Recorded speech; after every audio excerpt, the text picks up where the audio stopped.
everyone! Hopefully you watched last night's video, which was my skincare routine. I have come downstairs to do the second part of the video, which is glass skin.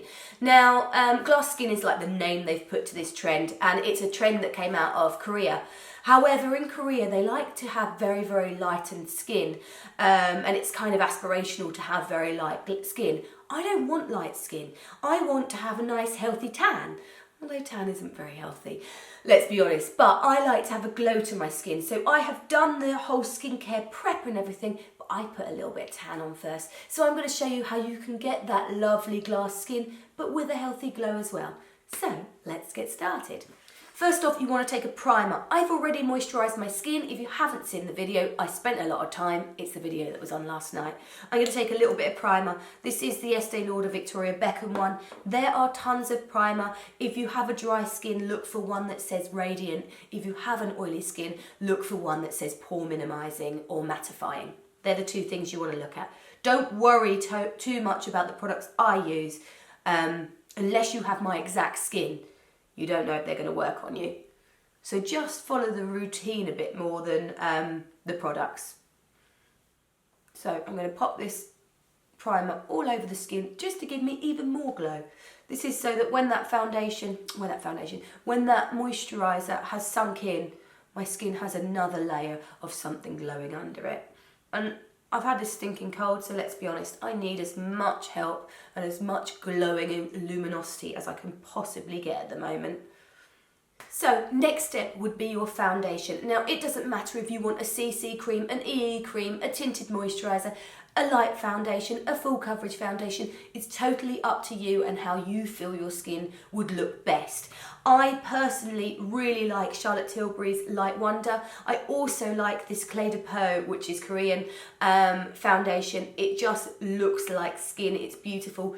It's extremely, extremely, extremely expensive. So I'm not going to use it purely because I want to save it for best. So I'm going to take Light Wonder. I'm going to use a couple of Charlotte Tilbury's products because I like them. Not being paid, just because I like them. I'm going to shake this one. And actually, her products are quite glowing, so they're good for my skin, being quite dry. I've gone up a shade from my normal shade, which is 3. This one is a 4 because I put a little bit of tan on, like I said. So using the same Expert face brush as I used for the primer, I'm going to just buff that into the skin. And just by having all those moisturisers and cleansing my skin and everything underneath, the makeup sits so much better. Common questions we get asked is, why doesn't my foundation sit right on my skin? There's so many answers for that. It could be it's not the right foundation for your skin. It could be that you haven't moisturised. It could be your brush needs a clean. So all of those, there's so many reasons to take into consideration. But it's more likely, look at your skin. If it's streaky, it's the brush that needs a clean. If it's not laying on your skin properly, it's the wrong foundation. If it's melting off, then you need a primer or a different foundation. So I'm keeping the foundation a little bit away from my eyebrows because I've only just had them microbladed again. I had them microbladed on Tuesday. So what happens is it's tiny little cuts that have ink pushed into, a bit like a tattoo. So I don't want to get any makeup in them because obviously then that's going to sit in the cuts and then it will go an ashy colour rather than the brown that it is. I'm going to take a little bit of MAC Prep and Prime Concealer. This one is in Highlighter Bright Forecast. And I'm going to just run that under my eyes where this really darkness is. Now, darkness under my eyes is my main issue. There's not really much you can do about that. So it is with products that you have to correct it. I'm going to take a setting brush because I'm really liking this for concealing at the moment. I actually really like it for foundation at the moment as well.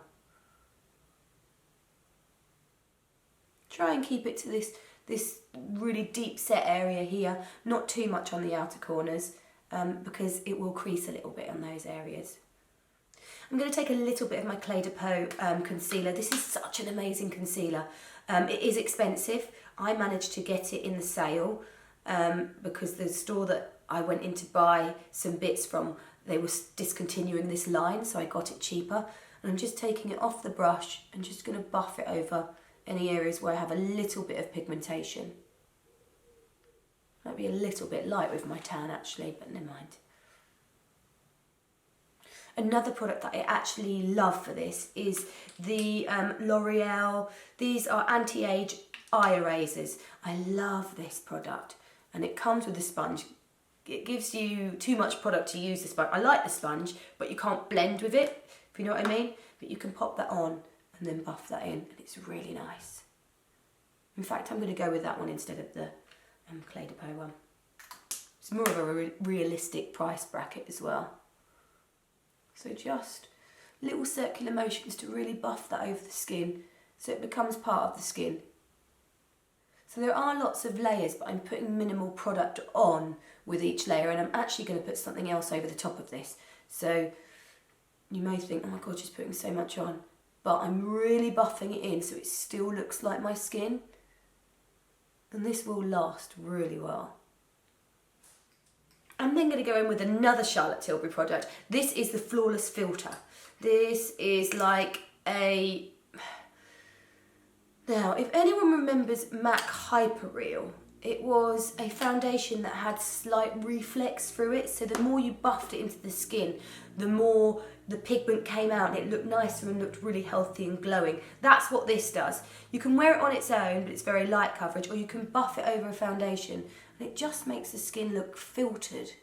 I really, really like it. So I'm just going to buff that over the top just a little bit so it adds this kind of filtered glow.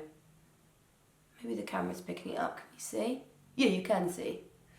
Just adds this kind of sheen. And that's what glass skin is all about, that sheen. And obviously any of these steps you think, oh, that's just too much for me, take them out. You know, you might take them all out and just do the skincare. But it will make a difference by applying it and, you know, really working it into the skin. Brushes make a massive difference. So the skin is looking really healthy and glowing now. And then going in with a little bit of Suqqu brow gel. This one has a slight colour to it. It's just going to show that my brow hairs are still there. Next I want to add a little bit of something on the eyes. I have a MAC paint pot. One is in Lay in Low and one is in Quite Natural.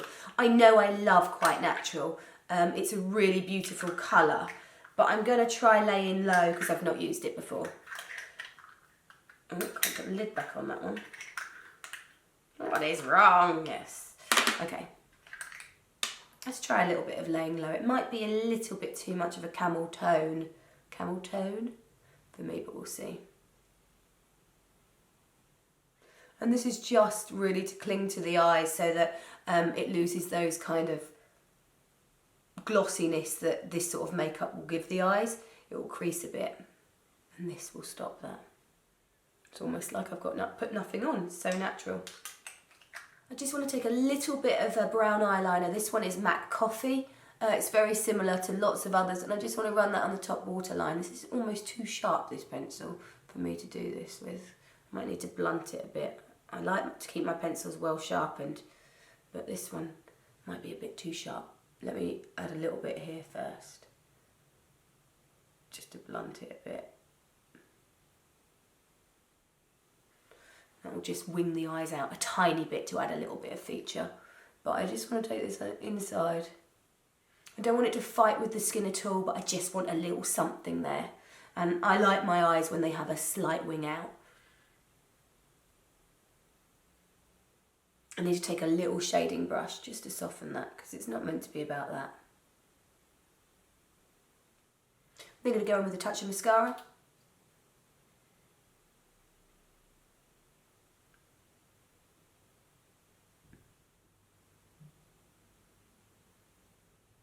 And then I'm going to add a touch of powder just in the areas where I don't want so much shine. So I'm going to take another setting brush and a powder. This is the MAC Studio Fix powder. So it's quite a foundation powder. It's reasonable coverage, but it sits okay on my skin. I'm just going to powder that any areas, especially around my nose where I've got a cold, that I know, okay, the makeup isn't going to sit there as well. It's not going to last. And also any areas that I think if I have a photo taken, this is going to reflect and not look as flattering. So mostly just down the T-zone, a little bit under my eyes. And leave the shine in the rest of the skin because we're actually going to put more shine in. This look is not about contour, but I am going to add a bit of bronzer in. Like I said at the beginning, I want to have a healthy glass skin, not just a really, really pale one tone. I want it to still have some dimension. So I'm going to take a little bit of this is Hourglass Sunset palette, and I'm taking the bronzer just on the top of the cheekbone. So I'm still opting for cream products, so it's still going to give that skin a lovely glow.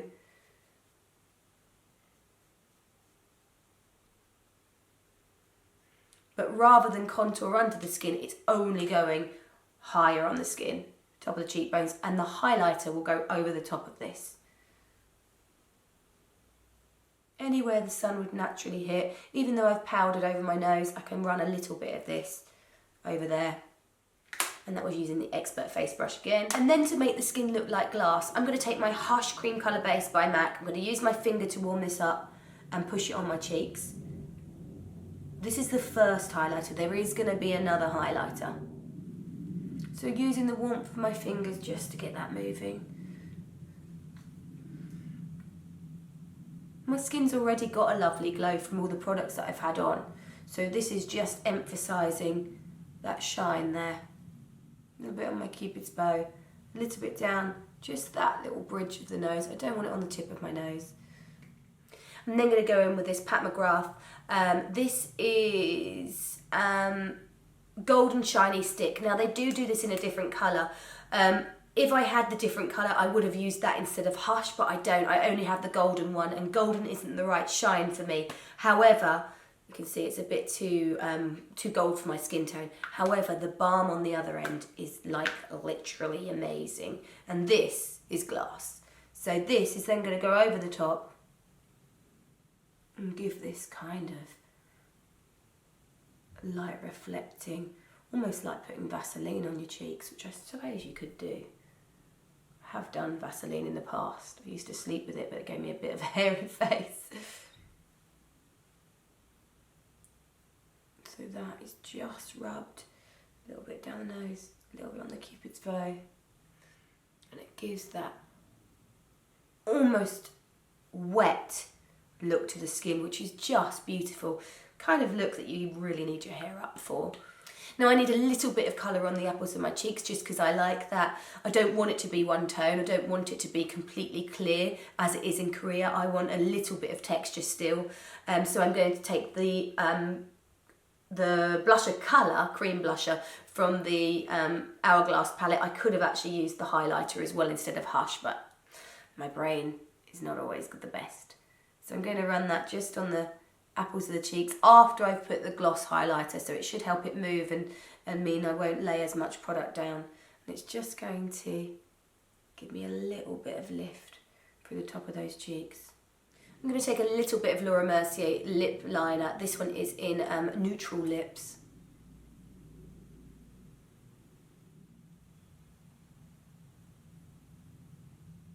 And then over the top of that, I'm going to take a Shu Uemura lipstick in SSPK.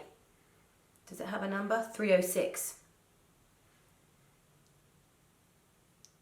It's just add a nice gloss, but it's also making that lip liner that was a little bit of a brownie tone, just that little bit pinkier. So there you have the finished glass skin, which I absolutely love. I love that it's so, I know it took me ages to do, but it wouldn't if I wasn't talking so much, and that was my normal skincare regime anyway. So yeah, if you like the look, don't forget to like and subscribe and follow. Follow me on Twitter and Instagram, and if you recreate it, please tag me so I can see. And let us know what other videos you'd like to see, because we're so happy to do them. We've been on here a long time and we're happy to do lots of different looks that you may want to know or learn about. Yes, don't forget to like and share, and I'll see you next time.